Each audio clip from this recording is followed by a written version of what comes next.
好，我们来看一下，现在目前韩国的政局大乱啊。那当然，现在尹锡悦哦，刚好昨天是他的生日，64岁生日。不快乐啊！标题是直接这样子下，因为他是宅在家里面没有庆生哦，所以看起来他现在就在静候弹劾案的审判以及相关的刑事调查。那现在竟然还有南韩国防部的一份资料显示哦，哇，他当天哦其实戒严哦还投入了1500多名的兵力哦，107辆的军用车辆，甚至有1万枚以上的实弹，真打算要用实弹来镇压吗？真的是让大家觉得有点捏把冷汗哦。那我们看看现在目前韩国的这个宪法法院呢，对于尹锡悦的弹劾案首开法官会议哦，他们现在呢，因为不论用什么方式，邮寄啊、派专人啊，各种方式要把这个审理相关通知送到总统府，但是总统府的这个警卫处都有各种原因来拒收。那所以到底尹锡悦收到没有，无从知晓。所以现在他们感觉，好，你要出这一招，我们就有对策哦。现在就考虑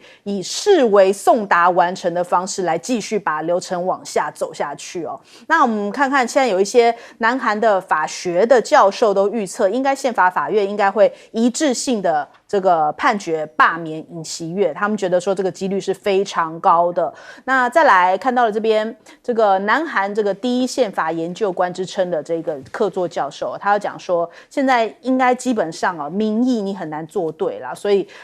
应该最后的结果尹锡悦应该是罢免罢定了。那所以现在是不是南韩的两大党呢？执政党国民力量党啊，还有跟这个在野党共同民主党啊的这个李在明，然后现在这个新任的这个国民力量党的党，这个算是代理党首哦，这个全信东跟李在明呢，他们现在就来共同会晤商讨弹劾之后，这个政局应该要怎么样稳定的一个方法。因为现在看起来最大的问题就是整个南韩的民心啊。跟这个政局哦是一个很混乱的状况，好像整个国家陷入停摆一般啊。那现在人家在检讨，到底为什么尹锡悦会这么荒腔走板呢？是不是来自于他的迷信的问题？这一两天有提到说，他们其实有一个非常相信的国师，国师当时就是因为呢有建议说啊，你必须要离开青瓦台才能够逃离青瓦台魔咒嘛，然后迁到这个龙山国防部大楼。那现在还传出一些陆续的消息哦，就是他竟然还有收受政治现金，所以他也已经被逮捕了。那他还甚至有一些干政的状况哦，哇，那这是继闺蜜门之后，现在变成国师干政那恐怕更加的严重哦。那这个金建熙之前曾经有讲说啊，外界说我常见巫师，完全不是，我讨厌巫师占卜，我更厉害。但是现在被挖出来说这样子的这个天宫大师的角色，天宫大师有讲说是金建熙是主动联络他的甚至说他们还常常碰面，也就是说他会对于一些南韩的等于说政治上面的一些话题或者是一些人选，会给予尹锡悦一些建议那真的是干政那再来我们看看韩国现在在国际的信任产生了一大危机因为现在韩国的韩环对美元是暴跌的情况。那现在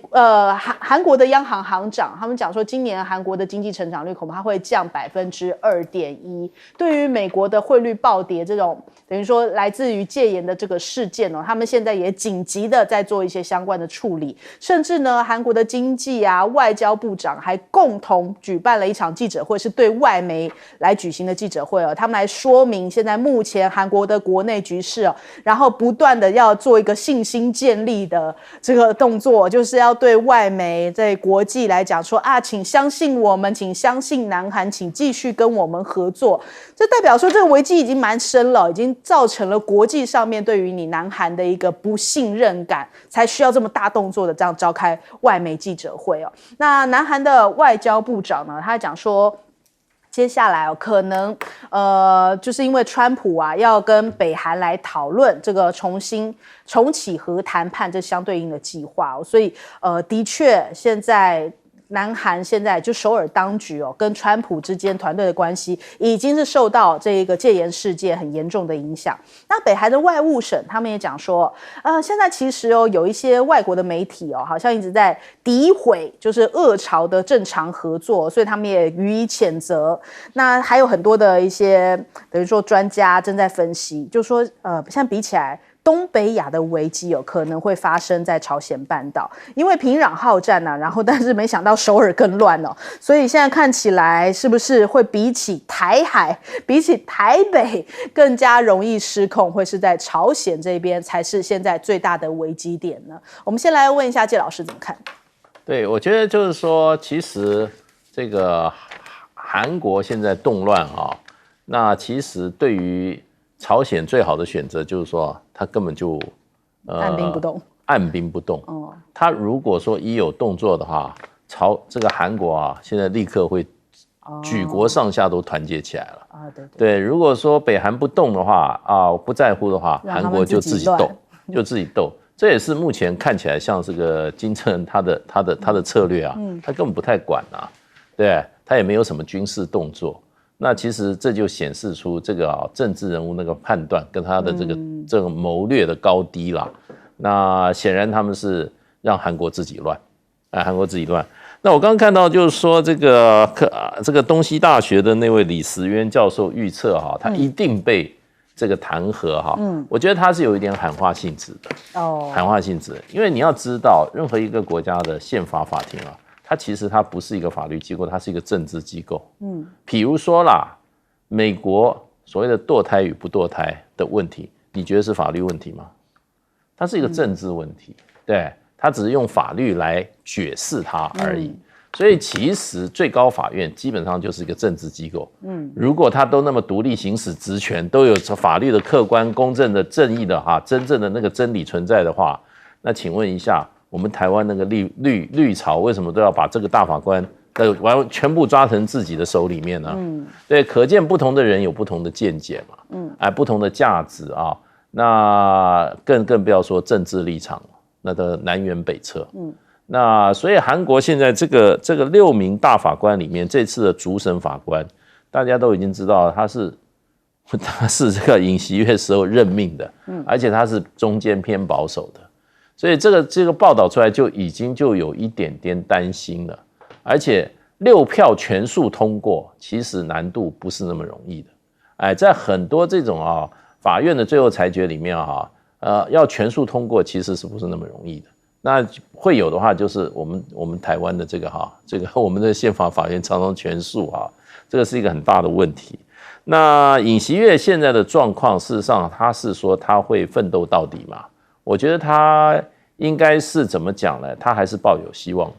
虽然可能我们预测他的这个生日是过得不太愉快的，不过我觉得他会奋斗到底。那这个关键就是在这个宪法法庭这几个法官了。那我觉得他只要不放弃的话，有些先天上支持他的法官可能会觉得就还有希望吧。好，我们来请教杨老师。其实韩国政治显现出3个很大的一个特质使他今天走向了一个戒严，这种不可思议的蠢事会发生。第一个就是两极政治，就政治完全两极化。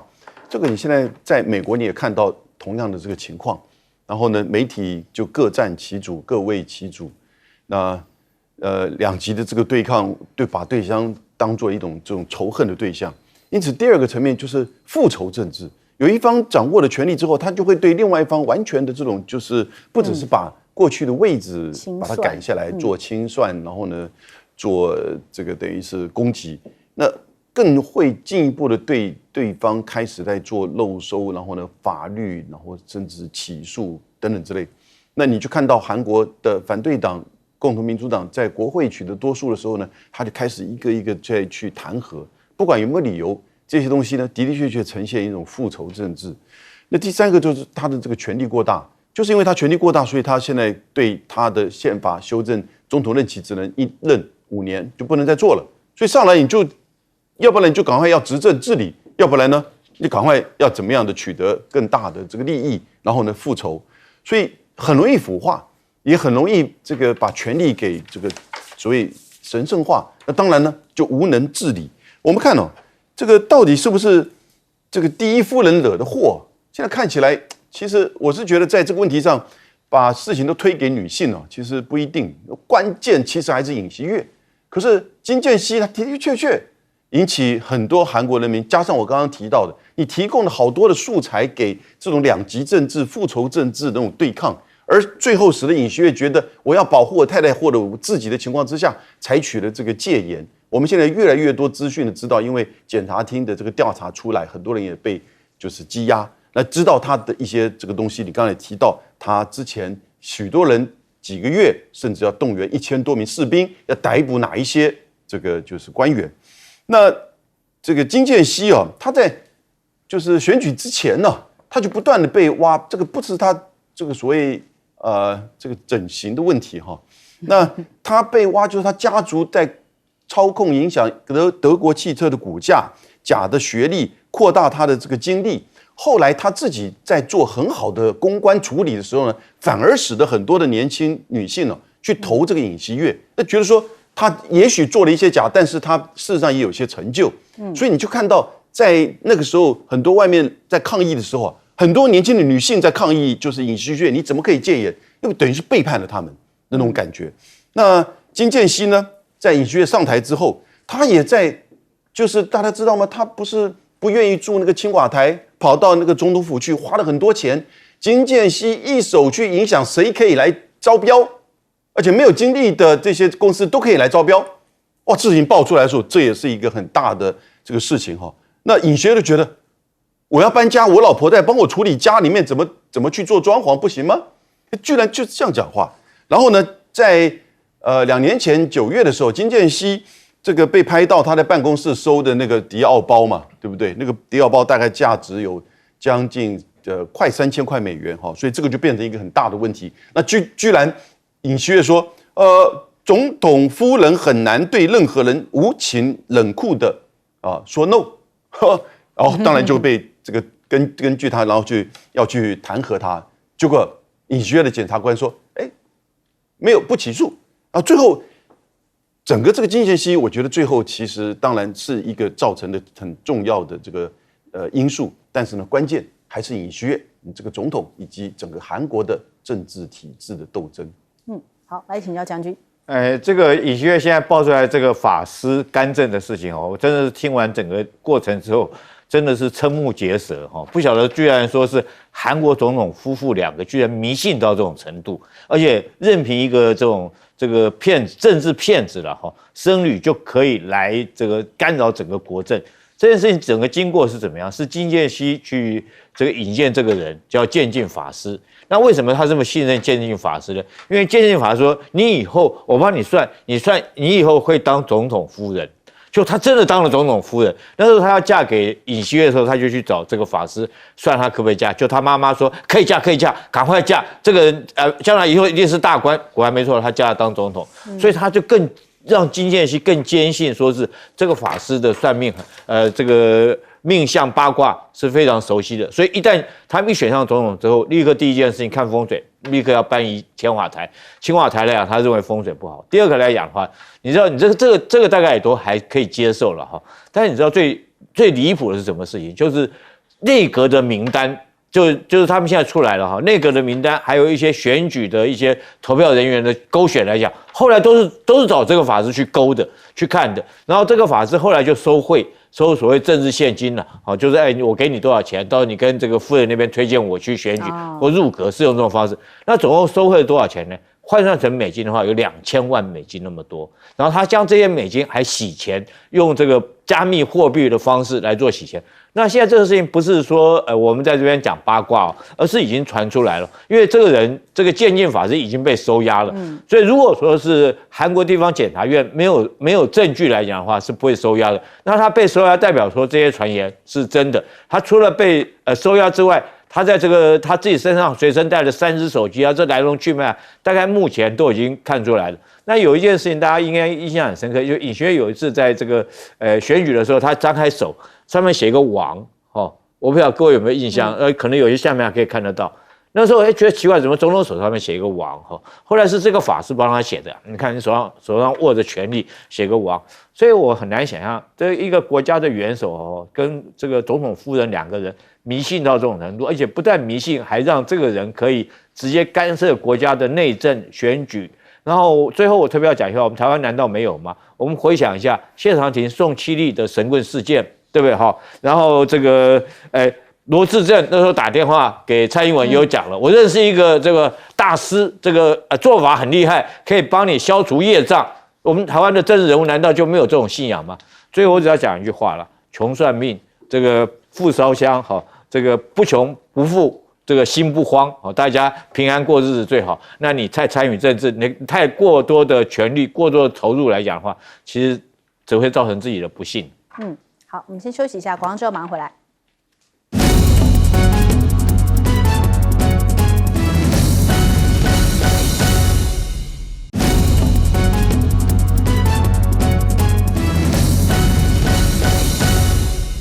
好，昨天一个破天荒的消息哦，就是本田跟日产现在要谈合并了。这两家这个等于说日本的汽车业算是也是龙头级的这样的企业哦，合并在一起的话，未来就会成为全球第3大的汽车巨头。那根据 NHK 他们这一个相关的报道，他说电动车跟自驾这些新领域哦，因为美国特斯拉跟大陆的比亚迪哦，他们正在这个新兴汽车制造商里面快速提升影响力哦，所以对于整个电动车销售来说，比亚迪跟这个特斯拉分居全球的第1、第2。那现实来说，就是日本的存在感并不强。那换句话说，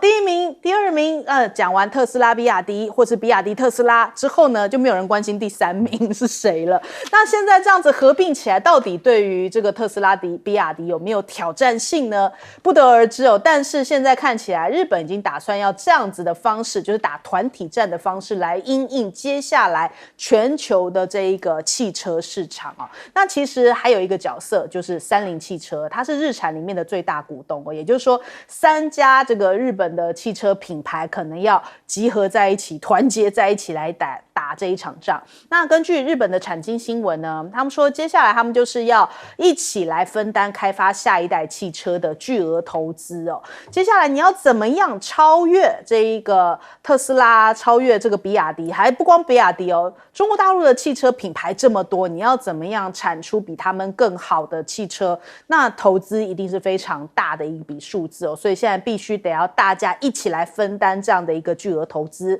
那还有现在全球的汽车产业真的是面临到中国大陆汽车快速崛起，而且中国大陆汽车也是另外一种团体战，就大家一起做，然后这个本身市场非常的竞争哦，所以做出来的品牌是又便宜，然后这个效能又好，所以在全世界哦真的是横扫市场啊。那全球的汽车产业也因此重塑。那日本还有没有办法在这一场战争当中站稳脚步，就有待观察了。那另外看看这个中美科技战呢，习近平中国国家主席提到了这个小院高墙脱钩断裂呢，其实是损人不利己，关税战、贸易战、科技战都不会有赢家，所以中方愿与美国政府保持对话，盼中美相向而行哦。这好像也是在回应川普前一阵子讲说，中美一起来就是等于说合作可以解决全世界所有的问题。那目前有一个最新的消息，就是中微，就是大陆的企业中微半导体哦，因为它之前有被美国列入黑名单，所以在今年1月被列入之后呢，就没有办法购买一些相关的这些产品哦，就等于说被排除在外。那他在8月的时候向美国联邦法院提出诉讼，现在已经成功脱离制裁了。但是呢，这个马斯克啊，我们来看看这一个世界是平的这个作家弗里曼，他就讲说，美国还没有醒，但是呢，中国大陆所有的高科技产业已经取得了巨大的这个飞跃。美国需要抓紧时间培育出更多的马斯克哦，才能够制造出大型产品这种本土制造商，增加出口，减少进口。当世界呢逐渐转向大陆制的自驾电动车的时候呢，川普还在声称要加倍投资高耗油的汽车。他说这好像有点搞错方向了。终结美国人购买电动车的补助，如果真的是这样，美国终有一天会发现哦，大陆会拥有全球电动车的市场，也拥有未来，因为自动驾驶汽车市场就是如此，就是这样子在发展。那我们来看看，在这个川普上任之前，也就是说现在拜登倒数计时了嘛，他现在还也要对这个马斯克下手吗？看到了这个 SpaceX 哦，现在说面临到违反国安报告的协议哦。美国媒体讲说至少有3项联邦审查，这是《纽约时报》的报道，他引述相关人士讲说呢，马斯克跟 SpaceX 哦，他们违反报告协议的行为，没有提供他与外国领导人会面的一些细节哦。那现在开始好像要找马斯克的麻烦了哟。那他们说这个目前不知道会不会影响到马斯克或 SpaceX， 但是美国的国防部官员私下讲说，他们有收到指示哦，就是不要讨论这件事情，就是你只要去找他麻烦，但是你不要去讨论这事情吗？因为他们其实反方向来讲啊，一旦这个川普上任，马斯克也是一个很记仇的性格哦。那到时候如果他们上任之后啊，知道是哪些人审查他们的话，搞不好就要被算账了。而且马斯克现在的影响力甚至已经跨到了英国，他现在英国第3大党啊，收到了一笔很大的政治现金，竟然是来自马斯克。这背后又代表什么意义呢？我们来问一下这个介老师怎么看？就日本的这个2大汽车厂牌啊，当然最大的是 Toyota 了，那这个本田是第2，然后日产第3啊，那联手了，现在已经是确定了，因为差不多年初就已经传出有这个风声了。那最主要他们是希望在电动车上面加强合作，策略合作，整合资源，然后整合的研究跟这些市场的资源，在电动车上面能够扳回一城。那听说三菱也可能会加入，所以这日本的这个前5大车厂的话，大部分都进来了，3个都进来了。那当然会对这个日本的汽车产业的这个整个的这个结构会做很大的改变。不过也显示说，日本的起码这个汽车业界还在挣扎，还在想办法，从目前越来越相对中国大陆，尤其是电动车的崛起的一种怎么样，一种怎么样，一种这个适应的一种然后能够急起直追的一种努力啦，都在努力啦。其实像德国也在努力，那只有美国不努力，美国都靠政府，都靠拜登政府来进行商业竞争。那日本这个车厂这样子的这样做法的话，事实上一定会收效的。那日本的股市反应就很好，这个事情一传出来以后，这个日产的股票当天又涨了23.7%那不得了的涨法，而且还没有加入的三菱事实上大概也涨了20%，很奇怪的倒是Honda跌了3%可能就认为就是说，因为Honda在过去时候一段时间它的萎缩是最快的，对，尤其在电动车上它是最落后的。那其实在市场上第一个就是说放到这个正常行销的电动车，最早差不多10年前是日产开始的，可是很奇怪，日产就没有继续下去。可是你现在去看日产，它的电动车还是有的，只是销量不好。那所以他们现在这个一个努力显然是抑制中国大陆的这个，跟中国大陆希望还能够挽回颓势不过现在看起来这个趋势很困难，为什么？因为日本本身产量很大，可是市场很小。日本本身的市场很小，比如说以今年的这个中国大陆在今年的9月份的时候它的市场的消费已经是世界第1了。9月份中国大陆市场上就消费了280万辆汽车。你知道日本才多少？日本自己国内的市场只有43万辆。对，美国市场虽然大，也只有117万辆。所以中国大陆本土品牌还有本土的市场，就会让中国大陆的汽车怎么讲呢？非常非常的怎么样，具有前景那日本在世界市场上失去最多就在中国大陆市场，所以他现在就看他们这个先把这个结构改变是不是能够这个振衰起弊我觉得关键不在你是不是整合，而是关键你在技术能力，你的这个新产品推出的能力，还有你的性价比这些部分如果他赶不上的话，我觉得还是于事无补吧。好，那我来问杨老师。其实我觉得蛮戏剧性的这个尼桑跟Honda 他们的策略联盟，其实日本方面这边这个报了很多，我看我们台湾这几个小时也开始在出来。去年呢，鸿海把尼桑 No.3 啊，过去在日产工作大概超过30多年的一位日本人的这个高层叫关润啊，这是中文 Seki Jun， 那找来做鸿海电动车的执行长，集团电动车执行长，就整个操盘。那鸿海这一季不是在走电动车吗？蛮积极的。刘扬伟他的这个推动哦，跟这个国巨集团呐、等等之类的，那也车款都出来。刘扬伟透过这个关润跟日产讲，我要收购你，我要收购你，而且比这个市价多出大概可能以30兆来计算，因为你日产现在车卖的不好，然后呢财务状况也不好，那日产本来一度要把这个关润给找回去的啊，离开了1年多，就一下子把这个鸿海的电动车给做起来，就没想倒过来，所以他们后来才日产跑去找这个本田，老三找老二，但是两个加起来呢，变成全世界第3。那事实上是有互补的这个效用，但它不是并购，它是一种策略联盟。那能不能真的形成，其实有很大的问题。我看了鸿海这边也没有放弃，那今天又派的这个关润跑到法国去，怎么跑到法国去？日产记不记得之前那个社长是个法国人？雷诺汽车其实是拥有加上法国的银行拥有日产35%的股份，所以以前日产的老板都是那个共赏来做的，或共赏被日本给针对，后来他这个逃出去嘛，那也是另外一个戏剧性的这个可以拍电影的。所以现在你看到鸿海还是继续对于日产的这个并购有高度的兴趣。那当然，很多日本人是这个觉得没有办法接受，为什么？因为他们觉得夏普都已经被你鸿海拿走了，现在日产要被拿走，日本东西是越来越多要被这个台湾。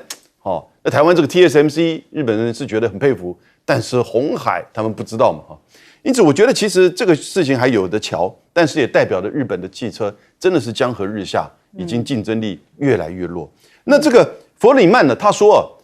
马斯克跟泰勒斯如何解决中美关系？马斯克刚才已经讲过，他其实是说，这样美国应该有更多的马斯克，更多的这个就是说这种所谓的制造业啊。那泰勒斯代表什么东西呢？很快，泰勒斯代表娱乐消费，那讲的是服务业。所以他说，美国需要更多像泰勒斯这样的服务业，让中国能够继续的买单。好，来请教将军。我觉得马斯克这个被审查这些人反而要抓雷弹，谁敢审查马斯克？马斯克现在跟川普彼此是什么关系？大家都认为说是川普是这个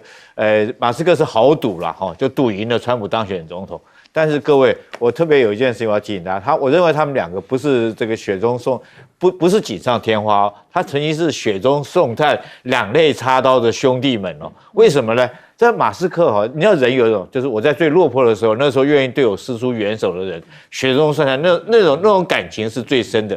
这个川普什么时候是最落魄的时候呢？是他在国会山庄暴动事件之后，然后他甚至于被推特这个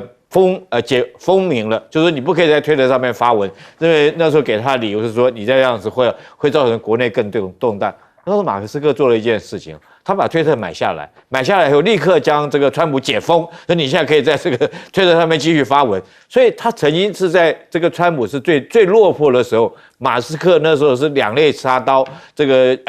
雪中送炭给这个川普温暖。所以我们看到川普现在来讲的话，经常跑到这个海湖庄园去的都是谁？就是马斯克，根本就住在他家。那这种状况之下，试问美国还有哪一位政客人物敢真的是起诉？而且这个起诉理由，我觉得也不是理由了，因为马斯克本来就是商人嘛，他到国外去做生意，他在跟哪个国家元首谈了些什么事情？他是很大一个企业家没错，但是他平常讲，他也没有必要回来跟你美国政府做相关的报告，我觉得也没有这个必要，你除非自己美国有相关的这法定规章。那我觉得现在来讲，我觉得马斯克后续来讲，我们跟川普，我们可以看到他们两个都是商人的个性，那在这方面也有互相的互补。那中美科技我觉得有一个关键，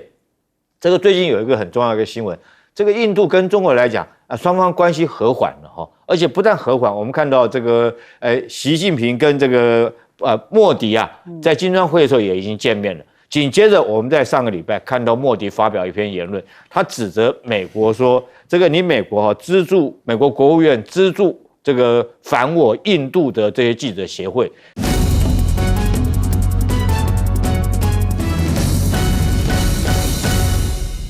欢迎收看《新闻大白话》，我是主持人翟轩，马上欢迎一下这个阶段加入我们讨论来宾，前大使谢文吉，翟轩好，各位朋友大家好，前国安会副秘书长杨永明，翟轩好，各位朋友好，退役少将厉正杰。翟轩好，各位观众大家好。好，我们来看看哦，这个马前总统访问中国大陆哦，那这一次是去到了哈尔滨，又跟宋涛再次见面啦。那他们又谈到了9·2共识哦，也强调说这一次其实马龙陆生团来台哦，真的是哇，没有想到受到这么大的欢迎哦。那当然就是因为太受欢迎了，所以后来这个前面是大家通通这个欢迎的声浪，然后绿营后续就开始出动这些要来抗议啊，要来呛虾啊，就是看不过去这么受欢迎，他们面子挂不住了哟。所以呢，真的是这样子的万人空巷啊。那他说，绝大多数的台湾民众哦，其实仍然高度肯定，也希望大陆同学到访，这才是真正的民心所向哦。而且这一些运动明星，真的在台湾有非常非常多的粉丝啊。那再来，我们看到了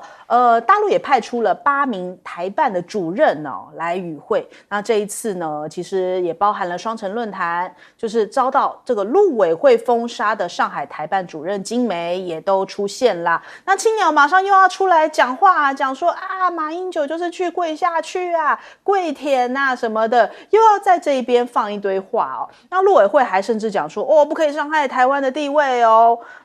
反正绿营就是有一种酸葡萄，吃不到葡萄只会说酸，因为自己不去谈论这些交流，但是呢，当别人在做交流的时候，又要在后面扯后腿。那再来看看这个拜登，好像同样也是一个扯后腿的角色。在下台之前，这个临去秋波，现在还让布林肯出来讲，台湾是我们的事哦，不是中国内政。我们台湾什么时候变成美国的一个州啦？怎么变成美国你们的事情啊？这是莫名其妙啊！他说呢，中国大陆呢，他说的是中国中国常说台湾是他们的内政，跟他国无关。国际社会的回应是不，这是我们的事哦。过去4年，美国成功让欧洲大西洋地区更加关注台湾。这一番话，这不是挑起了敏感神经吗？美国的国防部就讲说，这个解放军的核弹头在2030年会破1000枚所以对于台湾的这个威胁也是全面性的升级哦。然后呢，他们说现在包含发展不对称的作战能力啊，还有维持传统作战能力以及提高全社会韧性哦，可能是接下来台湾必须要强化。这相关的一些措施哦。那华府智库也提到了，就说哇，现在其实呢，面对到中国大陆的现代化武器哦，美国的空军基地不再是安全的避风港。跟过去的30年相比，中国大陆现在有足以威胁基地作战的这个尖端能力哦，而且这一类威胁被低估了，没有跑道就没有办法出勤哦。恐怕接下来这一些这个美国的空军基地可能会变成飞弹的标靶那甚至他们最近不是一直在讲说这个无人机的事情嘛？他们说哇，有17处就是在中国大陆他们这个中资土地旁边的这个美国军事基地都有发现哇，有这些无人机的这些事件被人家给目击到了。那所以感觉好像是不是拜登要临去之前，就是要卸任之前，要一直拉高说这个中国大陆对于美国的一个军事的威胁性但是呢，我们看到这一个哥伦比亚大学的这个教授萨克斯他就讲说其实呢，纽约时报还一直好像有一点要刻意挑起战争，明明五角大厦说不想要战争，但是纽时却硬是把这句话删掉3次嘛。我们来听一听他怎么说。Major article in the New York Times, which I actually once upon a time read with interest. It was a story about the Pentagon preparing for war with China. I wrote the reporter, actually, this is another, and the reporter wrote back to me right away, said, I had put in 3 times that the Pentagon doesn't want this war, but the editor took it out 3 times, and I don't really know why.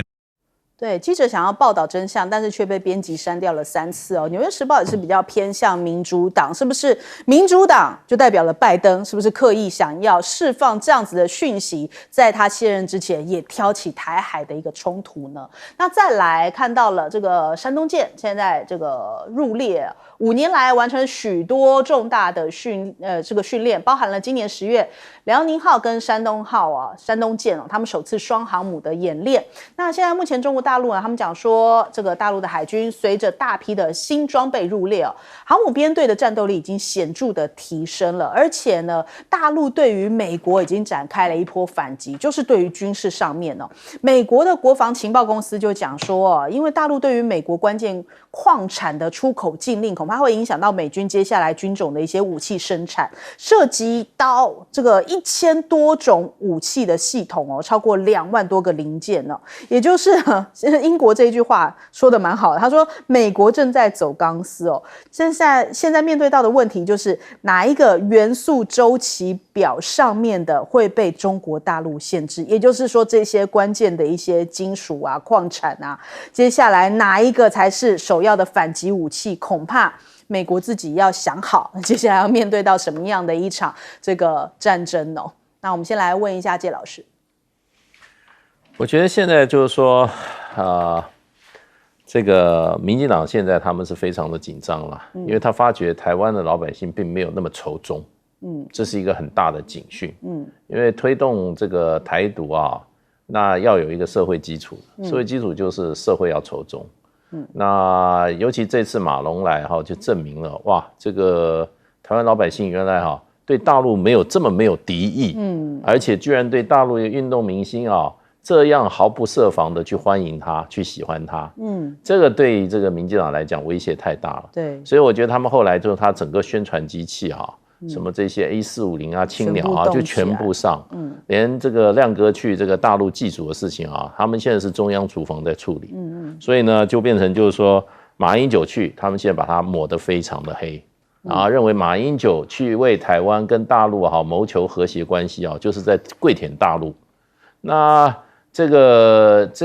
那赖清德到美国受到羞辱，还要说美国对台湾最好，那是不是那比跪舔还更厉害啊？所以我觉得就变成就是说，我觉得最怕的就是意识形态，然后丧失理性。我觉得现在这些这个说民进党的当局就意识形态太重了，他不晓得什么是针对台湾这个社会、对台湾这个人民最好的。其实马英九做的事情真的是避免战争，然后让两岸增加了解、增加互信，然后发觉大家的共通性是这么强，然后呢可以一起追寻一些共同的目标，这不是很好的事吗？那一定要去把美国当作自己的这些祖宗。那美国今天布林肯讲得很清楚啦，他的意思就是说，我就要打台湾牌，你要怎样？对不对？这是你家的事没有错，可是我就是要管定了，台湾就是我手上一张牌。他是为了美国的利益而服务，你除非你有办法的话，你去跟台湾人沟通。那问题我们台湾就有一批人把布林肯把这个拜登当作组织一样的伺候，可是反过头来呢，你看看台湾的这个所谓的这个台积电，还有我们的这个晶片的整个产业链，美国现在有计划把你搬走对，他自己搬不走，还帮你搬到日本去，还要帮你搬到欧洲去。这样的作为，我们如果批评的话，这些人还说我们是以美论，连怀疑都不能怀疑。所以我觉得台湾这些民进党现在已经走得太偏激了。这个他们继续做下去我觉得台湾老百姓除了少部分就是说对他们是没有任何理性的支持大部分中间的或者比较理性的选民会离他们而去的。这个所以就是说孙中山先生就是说这个潮流是不可逆的。现在两岸大部分都希望怎么样？是互相互补会有建设性的关系的，没有人愿意跟大陆打仗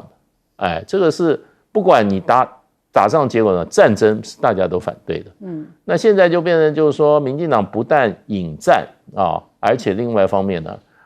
还阻止在促进两岸和平两岸和谐发展的人。我觉得他们这个最后台湾的民意是这样，你3年2年就要一次小的测试，4年一次大的测试。我觉得他们就继续这样做，这样去污蔑会让更多的，尤其是年轻人会起反感。那所以我觉得就变成就是说，两岸的关系跟所有人世间的关系一样，我们都希望它是和谐和平的。我们不希望像美国人一样在那边插手把我们当工具挑起两岸的纷争，让看我们两岸这个同族相残，他们在那边坐收其利。我想这个情势已经越来越清楚。那像萨克斯他讲的话，其实让我们就终于清楚了，什么叫美国的自由的新闻。美国新闻一点都不自由，他们自己人都把它都拆穿了。所以这个美国这个社会现在是充满了算计都是要流别人的血，然后干嘛来达成自己的目的可是问题，我们台湾这些青鸟也好1450也好，其实他不只是在为台独当马前卒，他在美国的这些帝国主义的就别有用心，他也是帮人家当马前卒嘛。对，所以我觉得我们自己台湾的大部分老百姓，我们要觉醒我们要知道什么样才是对我们在这个地方安身立命最好的一个做法。那去听美国人的话，下场就是乌克兰了。好，来请教杨老师。马英九这次到哈尔滨，你看到就是送他跟他见面，但我觉得特别的一点是金梅是上海市台办的主任，上海市台办主任其实位置并不小。那本来上一次双城论坛的时候，他是整个负责协调的人，最后我们的陆委会说，你们11个人不能来，就是金梅主任、台办主任，还有10个记者。我那个时候就这个批评呢，报纸也登，说你禁止记者是什么意思？他说因为大陆也有驻台的记者了，所以可以报道了，不用再多来。这个是你对新闻自由的观点吗？对。那大陆不可以来这个地方记者以及在城市论坛当中的专业记者吗？那你怕他们报道台湾真相是不是？那当然最关键的就是他禁止这个金梅。我觉得他是搞错对象了。那展现他的官威，而且是在霸凌两岸的交流。那为什么？大家都知道，我们台商在任何的地方，其实最重要的就是台办。帮助台湾的生意人、学生在那边居住的人、旅游的人，台办基本上是做服务的。那你拿台办来开刀，他说因为你有惩毒22条，惩毒22条伤到多少个台湾人？是不是？惩毒22条可以在台湾执行吗？他就一定要拿这个台办主任，他真的搞错对象。因为我就那个时候担心，那台办会不会因此就感觉到很挫折感？那我们去大陆碰了台办来跟我们这个就是说讨论事情的时候，来看我们怎么需要帮助的时候，台商那总是会客气说有机会你也来台湾看看。那台办马上回你们不让我去啊，现在真的不让他来。那金梅被禁止的情况之下，那在大陆的台商会不会因此受到影响？我觉得这一次宋涛带着金梅跟其他几位台办主任一起见马英九，这是一个表态，完全不会。你要懂这个意思吗？我觉得台商跟这些工商团体就比较能够了解大陆的态度出来了。你进金梅主任来，但是呢，我们台办在大陆对你台商对所有台湾人的服务不会变。他这个讯息，我的解读就是如此。而且他带了其他的几个重要的这个台办。那这表示什么呢？表示大陆其实非常还是重视两岸的交流，对，以及两岸的贸易。那上海的这个副市长他说，愿意开放上海的旅游团来台湾。你知道我们邱垂正陆委会主委在11月他怎么说呢？在之前他就说，两岸观光旅游如果要正常化，那个时机就是中共当局开始没有军演，没有军机扰台，没有各层面打压，也没有惩毒22。所以呢，你等于是把所有台湾人去大陆旅游，我们的行动的自由、旅游的自由，给通通被你民进党的意识形态跟你的要求给绑架住了，对不对？那现在可是实际上我去大陆的时候，今年我去了2、3次，全部都是旅行团，都自己私底下招的，年轻人也有，年纪大的人也有，所以我觉得两岸的交流其实才真正的这个主流，才真正的王道。民进党用他自己的意识形态来去阻挠，但是我们看到大陆这边呢，还是很有诚意的展现他们对这个的支持，大家要看得懂。好，来请教将军。我想说这边有一句话我们要特别注意一下，美国国防部报告啊，解放军核弹在2030年的时候会有到1000枚这么多，对台威胁全面升级。那我想说这句话我要帮他解释一下，免得误导我们台湾民众造成惶恐。这个确实是没错啊，解放军这个原来只有500枚的这个核子导弹，但是在今年来讲的话，多了100枚到600枚。那预估到2030年的时候是会破1000枚，没错。那到2035年的时候，那数量可能会更多。但是对台湾来讲的话，虽然说这个威胁是代表说，如果说美国想要来支援台湾的话，它对美国可以产生核威慑。但是绝对不是说是要将这核弹丢到台湾来。我在这边特别跟我们台湾民众说明一下，大家不要心里头紧张或惶恐，所以说哎呀这个到时候又给民进党做文章的一个空间哈，说这个解放军导弹要攻打台湾，核子导弹要攻打台湾，我是觉得不会。但是他是吓阻美国，如果说是台湾有事，美国要来支援来讲的话，那你美国就要考量说这个导弹这个中美双方要不要开战，彼此都是核子大国。这个从哪里看出来？从 CSIS 它的上一次大概上个礼拜所公布的兵推里面，我们看得出来，这个中美双方如果说是15次的兵推里面，只有5次可以击退解放军，而且这5次里面有4次里面几乎都是要用双方来讲，中美双方开战结果到最后都是互相丢核子弹，然后造成上亿人民的这种死伤哈。从这个兵推里面我们看出来，所以说我在这边特别要说明，这个解放军的这核弹是绝对不是针对台湾来的，而是要吓阻美国的。那我们再看美国